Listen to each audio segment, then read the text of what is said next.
Good morning, guys. So, pretty much not gonna introduce much about myself. Let's start. So, guys, pretty much what you call that? Pretty much the topic for this morning is about information warfare. So, most of you have, for the past previous month, heard about it. Most of the iteration of it would be what? Fake news and whatnot, right? So, information warfare has been here for almost, well, for a very long time. So pretty much our topic for today is covering what you're supposed to expect. As the theme for this event is more of a cyber resiliency, right? So now, how can one be cyber resilient if you are not accepting that there is an onset problem on information warfare? Okay, so most of the cybersecurity professionals right now, or so establishment, understood this list in front of you right now, okay? Some of you may have those credentials and certifications. Some of you may have those industry standard and whatnot, technology, protection, and other things. But do you happen to have a protections against information warfare? As any one of you, cybersecurity professional and practitioner, have any certification, knowledge, or basis on information warfare? Exactly. Because most of those practicing information warfare are not in the academic or in the private sector. They're not the unconventional people who are dealing with from state-sponsored to corporate outsourcing management part. Okay? These are the dark, shall we say, the dark entities of the industry. Okay? Moving on, please. Okay, so many have thought that cyber warfare or information warfare is under the umbrella of cyber warfare. This is from DARPA, GAO DARPA reference. So information warfare and cybercrime are the two main circles in the industry. Okay? Cyber warfare, cyber espionage, cyber bullying, and cyber terrorism is just an iteration of what is to come. Okay? So our topic for today is pretty much information warfare. So the cybercrime part, other speakers would actually cover it. Okay, next one, please. So information warfare, in a briefest form, is an action to deny, exploit, corrupt, destroy the enemy's information and its function, with one primary goal in achieving information superiority over adversary. Okay, now, how many of you have ever heard of the term rapid dominance? Anyone, guys? Rapid dominance. Okay, so clearly because it's under the words and terminologies of information warfare. Rapid dominance is known to public or laymen as shock and awe. In cyber warfare or in pretty much in the form of warfare, rapid dominance is overwhelming your enemy at all fronts. Okay? Now, most of you would think that cybersecurity has a birth child of the academic. I beg to differ. Cybersecurity started in the military aspect, in the defense sector. Okay? It never was an academic or scholastic function. Okay? So information warfare makes sure the information looks reliable and accurate. Information needs to manipulate on the narrative that will direct all decisions, thoughts, and opposition leadership. Their supporters and sowing distrust and confusion to demoralize, reduce the integrity and the capacity of any resistance. That means you or anyone who is a target of information warfare. I've encountered before government agencies since 2005, 6? Even corporate having this kind of issue. Maybe Philippines hasn't started it yet, or it may have already, but along the way, you will encounter this, and to be resilient, you need to understand that there's an ongoing problem and a big problem. Okay? Next one, please. So, some of you may ask, well, information warfare, fake news, and cancel culture. Okay, cancel culture is pretty much the byproduct of information warfare. Cancel culture is already the disseminated form or the effect of information warfare. It means the information that is already precipitated to the public's view. You are no longer fighting the source of information war. You are fighting already the supporter of the information war. Okay? So, we have seen cancel culture as early as 14, 17. Cancel culture started somewhere in China, in between the dispute of mainland China and Hong Kong. When, you know, if you guys heard of the 50 Cents Army or the Wu Maos, and there's the private part which we call the Water Army. Okay? The private sector is using the Water Army, and the government sector of China is using the Blue Army. Okay? So those are the two elements of information warfare that happens in China back then. We're going to go deep further into that one. So next one, please. So they say that, well, weapons. Most of you guys would argue about this. But the thing is, if you've been in the industry for a long time, if you've heard the attacks on many corporations around the world, and even government agencies, it's what we call a cyber offensive tool. It's considered as a weapon. Guns, offensive cyber tools, and explosive ordnance are no different from the actual weapon itself. Actually, it can mass produce death, if possible. Okay, you can burn an oil rig, you can collapse a nuclear facility. So these are just part of what you call that, the information warfare. It can be delivered on a positive note and on a negative note. But how you deliver it is the essence of information warfare. Next one, please. Okay, so I wrote this, well, pretty much created this concept since 2010, when I was still in the AV industry. Okay, it's been practiced and used for a very long time. So conventional warfare is on top side. The damage of conventional warfare would only reach an economic area. Okay, politics can go elsewhere. Social can be as ease. Okay. However, if you conduct an information warfare against a society, it would transcend all 5 layers. Okay. Of it. Now, next, proceed, please. Okay. So now, the goal of information warfare is to create a high impact, low kinetic damage. Okay. So pretty much all you need is 5 people in a room with a breast mind. Inflict enough information damage across the board, and you can use the entire country to catapult your interests, your information, and goal. That is the pretty much done part of information warfare. Okay? You don't need to invade the country. You don't need to pretty much collapse an economy. You just need for people to believe in you. Okay? That is information warfare. Okay? Next one, please. All right. So, as we would recognize, the Philippines is, well, on the verge of it. Why is Philippines at risk? Okay? We call Philippines as a target-rich environment. Okay? Regular Filipinos would spend 10 hours and 2 minutes on the internet at any given time. Okay?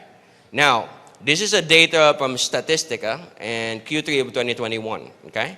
So, that is how much you can, well, that is how much the weighing power of information. If you have the proper audience, if you have the proper information, you can deliver anything and everything. Next one, please. Okay, so now, I'm not sure with the population of the Philippines right now, but that number of 10 hours to 2 minutes in a day and 76.01 million internet users in the Philippines, well, I say for a fact that you have a very, very, shall we say, vulnerable community here. Okay? So, resiliency, you need to understand the risk. Okay? If you do not understand the risk and you do not accept the problem, then you will have a bigger problem in the future. Next one, please. Okay, the challenges for information warfare is 1, there is no technology that can stop it. As of now, that is. Okay? Some people have tried it since 2007 when Russia started the campaign back then, but 0, negative. Okay? So, data needs detection. You cannot, because every creator, every content, every news, every controller have a different iteration of information warfare. Detection is not yet automated and maybe never will. Okay? All right? So, detection may not be enough. Your security products, nah. It doesn't count as squat when you're dealing with information warfare. Okay? You are fighting people, information, and idea. Okay? Now, inconsistency social media standard. Well, the inconsistency because there are some biases. Okay? That's why when we're listening to particular information from in and outside the country, I rather believe somebody from outside the country of any area that we are trying to work with. Okay? So, legal issues. Okay, here's the catch part. On information warfare, we have seen it many times and tons of it before. There's a loophole. They call it the satire. Okay? They brand their information as a satire even though it is actually offensive. Now, that is well to skirt the intellectual property law and libel laws. Okay? These are the challenges right now of what you have with one of the most potent weapons there is in the market today. Next one, please. So, sample sets. All right? Information warfare, well, we're going to go deep into what we call statistics and history. Okay? It started with Genghis Khan, and to those in, to those who went to the academy and professions of services of arms, you would know this. Okay? So it started with Genghis Khan and Hannibal Barca. Okay? You can go look it up. Next one, please. Okay, so information warfare started with these two. Okay? You cannot control that vast of a kingdom back then if you don't have information warfare methodology. They perfected it. Okay? So that's the Roman Empire and the Mongol horde. Next one, please. Okay, go on. Go on. Okay, let's go push forward 2007 when I started handling information warfare. We start with Russia and Estonia. Okay? So this had been 10 plus years already or more. So 2007, this started out with an unknown cyber attack in the entire country. So Estonia said that we can protect you. Russia said you cannot. But Russia didn't put their hands in the pot. What they do is they outsource the attack and pretty much shame the country of Estonia, telling that we are resilient on cyber attack. If you have seen Estonia's cyber attack back in 2007, it flattened their government. No banks, no trains, no electricity was running around. Okay? That was Estonia in 2007. I'm not sure if you guys are still in college, in high school. Yeah, I'm pretty much old. Okay? So, now, next one, please. Then you have the Russia versus Georgia, 2008 to recent. It's still ongoing right now. Okay? So, it started with a DDoS attack on a government website, telling them that you are resembling to Adolf Hitler. Okay? It started with an information, people catch on it, and people were the one fighting the government already. Can you put on the slide? Okay? So, go back one bit. It started with that picture. Okay? Then, that picture catapulted. Next one, please. And it was associated to Hitler. Estonia has a very bad history with Nazism. Okay? So pretty much everybody seeing one picture with the iteration, description, and say, what we call that, interpretation, you can actually create chaos in a country just with one picture. This is Russia versus Georgia. Next one, please. Then, that was the information first. So, as in concept of warfare, destroy the unity, divide, then inject the visiting forces from Russia. Then you have a conflict. You no longer have resistance because you already broken down the government long before you attack Georgia. Okay? There was civil unrest, military are going home, police are going home. So when the Russian forces came in, there was not even a fight to start with. Okay? Because everybody went home. They don't trust the government already. Okay? So, that is Russia, Georgia, 2008. Next one, please. Then we go on to Ukraine. So, this had been happening since 2013. Most of you may have heard of Ukraine only, 2019? This has been happening since 2013. Okay? So, these are the number of attacks that got in during the Ukrainian campaign. It's a combination of information warfare, disinformation, attacks on facilities, and whatnot. Okay? Next one, please. So, go on. So, 2013, 2014. So, if you see here, everything is a combination of attacks by itself. Okay? So disinformation, cyber attack, making sure that the government is incapable of keeping what they promise. Example, just for example, put it this way, we call it, we do pretty much call it as a regular, misdirection. So if you want to destroy someone's leadership, you have to what? Turn off the electricity. People will get angry. Turn off the banking, people will get angry. Now, the last thing you need to turn off is transport layer. You remove the transport, then everybody goes panic. Who will they blame? The government. That's information warfare. Go on, please.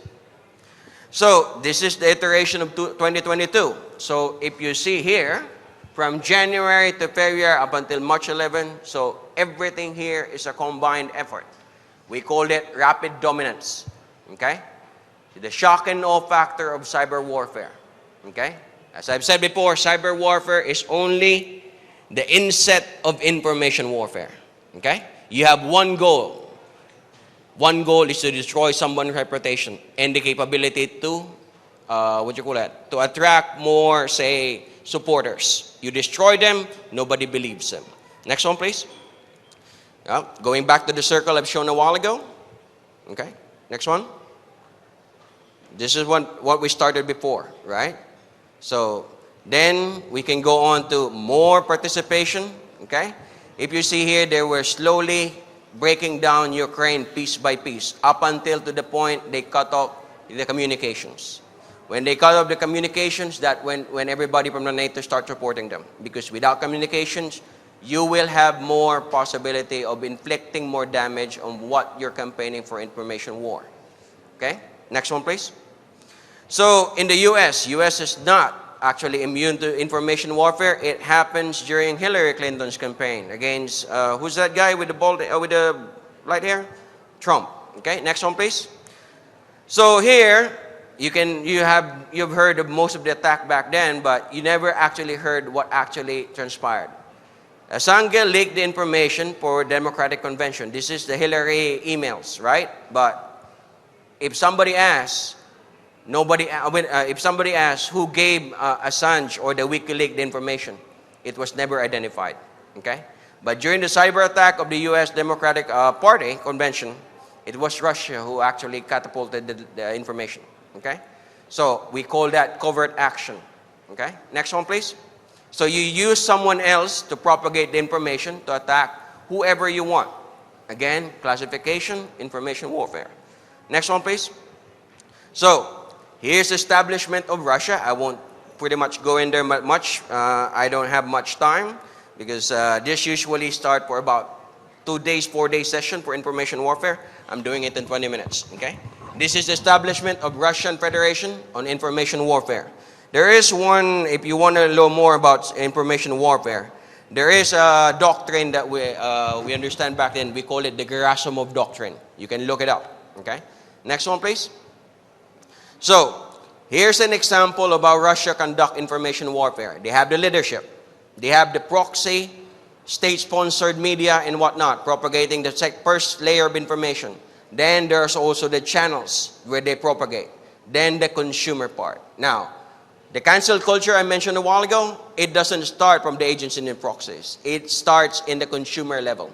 That's when everything is now, well, put it this way. You said brown, it's already pink on the latter part. Or so you said pink, it becomes red on the latter part. Okay? That's the cancel culture. Okay? This is the end goal in the consumer part. Okay? So, next one, please. So, other Russian campaign, it's too much on the list, but these are the things that you haven't seen before. Okay?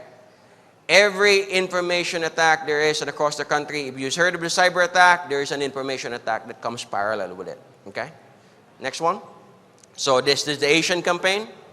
So Asian campaign, I would point properly in Hong Kong. You've heard much of Hong Kong before 2019, but after 2019 or 2020, everything went silent. Okay? Next one, please. So Hong Kong suddenly went something after July of 2020. July 2020, or if I'm not mistaken, correct me if I'm wrong, is the, is the rollout of the national security law of China in Hong Kong. Everything stopped. Okay? So, the information coming out of Hong Kong becomes unreliable. most of the party opposition went down and died within Hong Kong. Next one, please. So there's the Russian flavor of information warfare. We call it a diversion campaign. So Hong Kong is not like Russia. Russia creates their own. China outsource it. Okay, they use money and leverage across the board. Okay, so next one, please. So you have scenarios as possible across the country. So China spends a whopping 6.8 billion for this information exercise. However, this is the best part of China. They don't manage it on their own as compared to Russia. China controls the information at the information source itself. So news agencies and whatnot. What's the philosophy again of China? Why should I fight with you with bullet if I can what? Put you in my payroll. Okay? So that's the budget of the Chinese campaign. Okay, next one please. So if you see here, this is a 2016 and a 2021 information. Same news agency. Okay? In 2016, the perfect weapon, Russian cyber power invaded US. Now, look at the 2021 information. It's now recanting what used to be the aggressive stance of New York Times is already mellowing down, even though everybody in the US confirms that there was a cyber attack. However, the narrative is changing over the years. Okay? I've seen media information back then being pulled out of history of the archives because somebody has been bought out. Okay? Next one, please. So, this is Israel, China and Israel campaign. If you see here, go on, please. So, this is a timeline of how China screws up Israel, and vice versa, Israel becomes aggressive to China. Okay? The thing is, well, put it this way, China underestimates Israel most of the time. So, usually the end part is Chinese hacker caught up impersonating Iran in attacks on Israel firms. So if you see here, we call it a covert action. The covert action is the part that Chinese hacker are using the Iranian infrastructure to attack, Israel. So that Israel would think it was Iran. But the thing is, Israel is much brighter than China. So they identified the issue and pointed out that China, don't play us out, okay? Because we are better than you in cyber warfare. Next one, please. All right, those are the dates, timeline and whatnot of the event that unfolded. All right, so evolution and iteration. Next one, please. Okay, so the next phase of information warfare, I think you heard of it before in the news agency in the Philippines, a deep fake, okay? So, it's really hard to have a deep fake because not unless you have the original copy of the video or you have an AI can discern deep fake. Not unless you have a good eye, but this is the telltale sign, okay? Inconsistent eye blinking. Mismatched earrings, if you have earrings, tattoos, and whatnot. Now, some features that lacks definition, okay? The sources of this one is from DARPA, okay? So these are the three telltale signs of how to identify deepfake. However, as graphics design or whatnot intensify or advance, you will have a hard time identifying deepfakes. Okay, next one, please. Okay, so disinformation campaign. If you heard of the Myanmar conflicts, okay? The Myanmar conflicts speak up of corruption. It caused the unrest that turned up a coup d'etat that cost 700 lives, okay? So this is a transition from information warfare to kinetic. Kinetic is more of the physical warfare. So it starts with that video, with the Facebook being published, and actually it's alleged to be fake. Then coup d'etat happened, okay? Next one, please. Now, this is from Gabon. This one is not a deep fake, okay? But this is a disinformation campaign. So what they did is, even though the president is still good, but he has some complications in his health, some of the opposition party publish over the web that says this guy has or actually is deep fake, even though it's not deep fake, okay? What happened is, a junior officer in their army conducted a coup d'etat, which cost 10 lives, okay? So, these are just initial startups for deepfakes. It should be more persistent in the next few years. So, guys, better ask for your publishers, vendors, and whatnot. What do you have for information warfare? Because this is a clear and present threat to you guys, okay? It's not limited to government. I just pointed out most in the government right now, but I don't want to point out private because private sectors is much worse than government. Okay? You know the corporate, what you call that, fights and whatnot for intellectual property? You would see some serious information warfare happening in there. Okay? So now, next one please. Or is that the last one? Okay, so question and violent reaction please. Anyone? No? All right, we're good. On behalf of PhilSec, sir, this is for you.